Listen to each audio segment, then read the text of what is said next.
الله د فتنې دور دی، تاسو ته ښه پته ده. داسې خلک راپاڅېده چې د مونځ نه انکار، د روژې نه انکار، د قربانۍ نه ورپسې انکار، د تکبیرات تشریق نه ورپسې انکار، د هر یو شعائر الله نه ورپسې انکار. او څه به وایي ملا ستا روژه نه منم او ملا ستا قرباني. هلکه نو دا روژه او دا قرباني او دا مونځ خو ملا نه دی راوړی، دا خو الله رب العزت فرض کړی دی، الله فرض کړی دی. نو ته څنګه ملا په هر څه کې یادې؟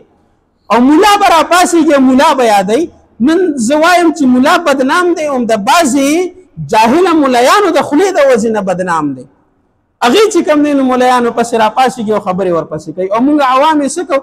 ټک بس شعر ورله ورکو، مخکې فارورډ کوو خلکو ته. داسې کله هم مه کوئ. کله هم چې داسې یو عالم راپاڅېږي بل عالم پسې بد رد وایي یا چې کوم دی نو هغه سپکه وایي، کله هم هغه ویډیو چې کوم دی نو مه شیر کوئ، مه یې مخکې کوئ، هغه ته پې باندې سپورټ مه ورکوئ. ولې؟ که هغه پوه شي چې دا خو ډېره مخکې لاړه، سبا ورپسې نور څه غول خوري بیا. نو دا شعائر الله دي، په دې باندې انسان د ایمان نه خلاصېږي. او دې پسې مذاق کول، خندا کول، د قربانۍ پسې، مونځ پسې، روژو پسې، تکبیرات التشریق پسې، حج پسې، کوم شعائر الله هم چې کوم دي هغې پسې مذاق کول، خندا کول، دا د انسان ایمان ته نقصان رسېږي او ایمان نه پې باندې انسان خلاصېږي. ځکه حدیث مبارک کې راځي، نبي علیه الصلاة والسلام فرمایي چې زما اخرنی امت داسې امت به راشي چې سحر به مسلمانان وي، ماښام به د ایمان نه خلاص وي، ماښام به مسلمانان وي، سحر به بیا د ایمان نه خلاص وي. هغه کم وخت دی؟ هغه دا وخت دی که وګورئ کم وخت شروع دی. علماو پسې خلک بد رد وایي، خو بس چې کم یو عالم راپاڅېږي او لږې ګډې وډې ووایي، بس هر سړی هغه پسې بیا ولاړي. خو که حق پرسته ملا راپاڅېږي هغه وایي مړه وي داسې روزګار دی، داسې ځان ته کار جوړ کړی دی. نن سبا د منبر نه هغه فضایل ختم شي. وجه څه ده؟ فضایل ځکه ختم شي چې هغې ته څوک غوږ نه ږدي. که اوس 5 ورځې چېرته 5-6 جمعې په دې جمعه باندې په دې منبر باندې درله زه د خلکو پسې او د ملایانو پسې لګیا شم، تاسو به خلک په دې جومات کې ځای نه کوي. نو یاره دا ډېر ښه تقریر کوي، ډېر خلکو ته سپینې سپینې وایي، په جومات کې به ځای پیدا نه کوي، بار به خلک ولاړي.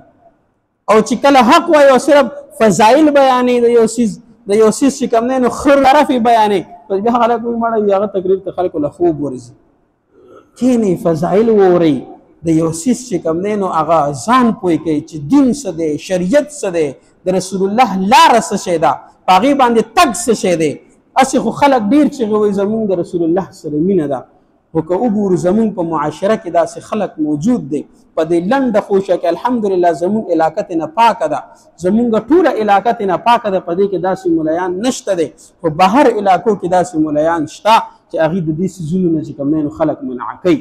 نو تاسو کوشش وکئ خپلې قربانیانې وکئ په ښه یو جوش جذبې سره، په اخلاص سره، په محبت سره. د غریبانانو پکې خیال وساتئ، چا چې قرباني نه یې کړی د هغې پکې خیال وساتئ. د ټولو نه اول حق د هغه چا دی چې ستا رشته دار دی او قرباني نه یې کړی او ستا رشته داري اول حق د هغه دی.